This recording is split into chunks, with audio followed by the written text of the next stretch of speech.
is strictly, y'all. Yeah. I almost clapped.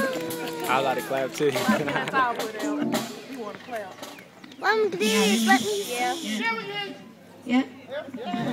Okay, before I start, I'm going to give you a little background on the piece.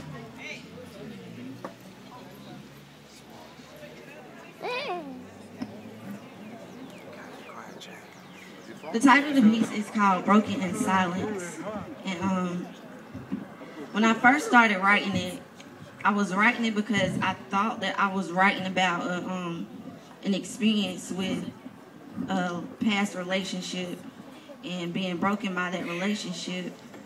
But as I continued to write and the lyrics and the words just kept flowing, God showed me that that relationship was my relationship with the world, and how when I came to Christ, I was still struggling with the things of the world and with being with Him. So it sort of resembled the relationship that I had with that person. But God wanted me to minister it through my relationship with the world and when I came over to Him.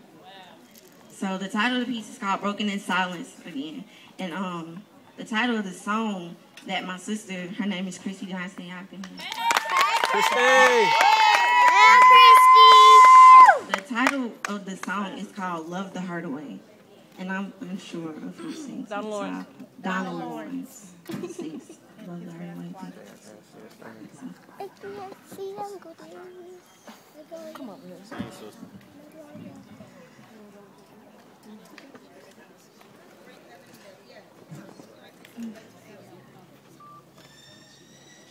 Try to find an antidote. Try to find something to help me cope. Try to find a remedy, but I could not find anything for my inner peace. Friends tried to comfort me, but they couldn't help at all. I kneel in tears before you, Lord. Please answer my call.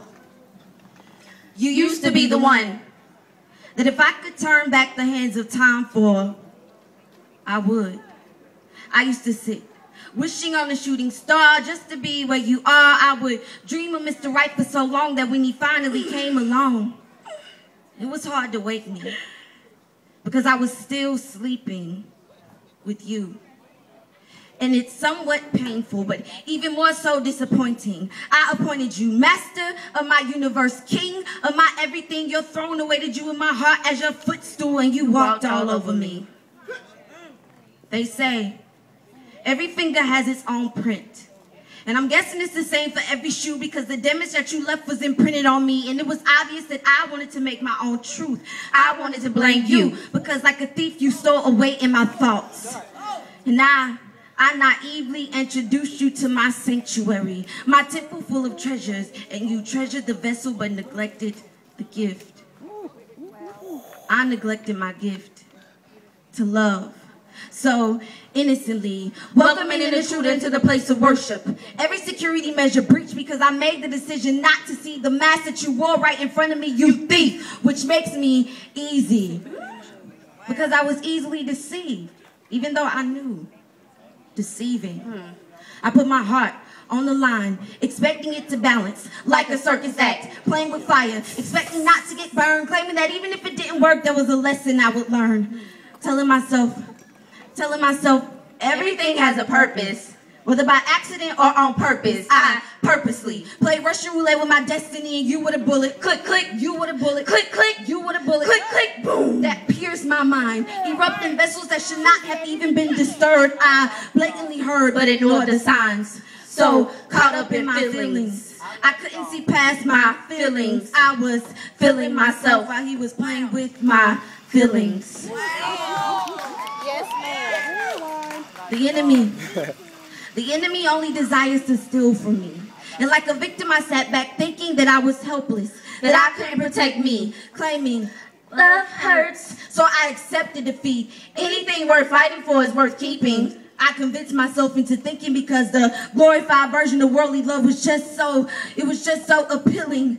I remember switching up the truth to make things seem sensible, somewhat believable. Late night arguments I justify with, it's just a part of life. I was willing to sacrifice my truth for you. I was willing to sacrifice my truth for you. I was almost crazy for you. Nearly lost my mind trying to think us through, trying to figure out why you only serve one purpose, to steal, kill, and to destroy the value of his purchase that he purchased with out of love.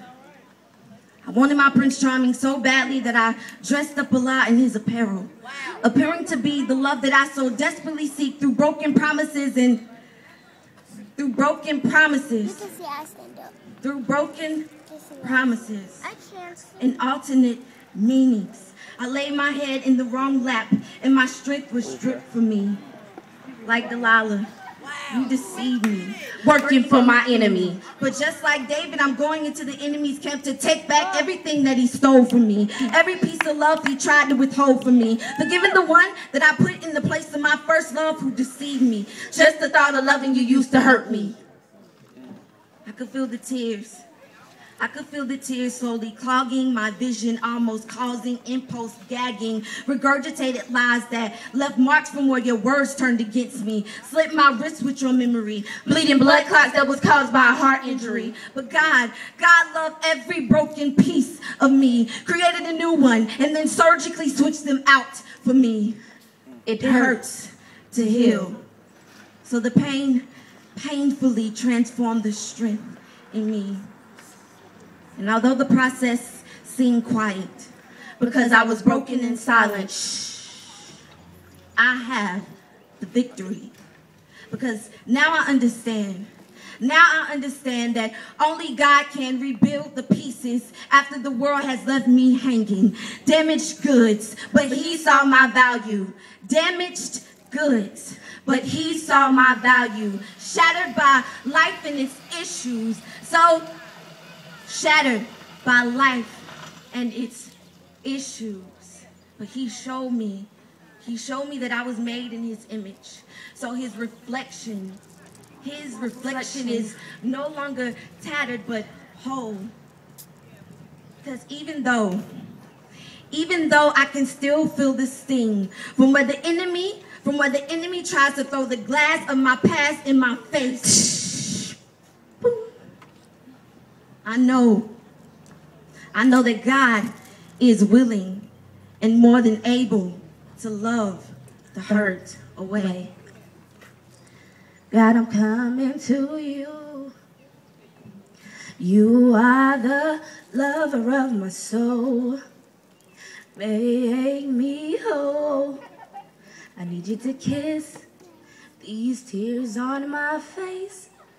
You are the greatest lover. Come love this hurt away. Come love this hurt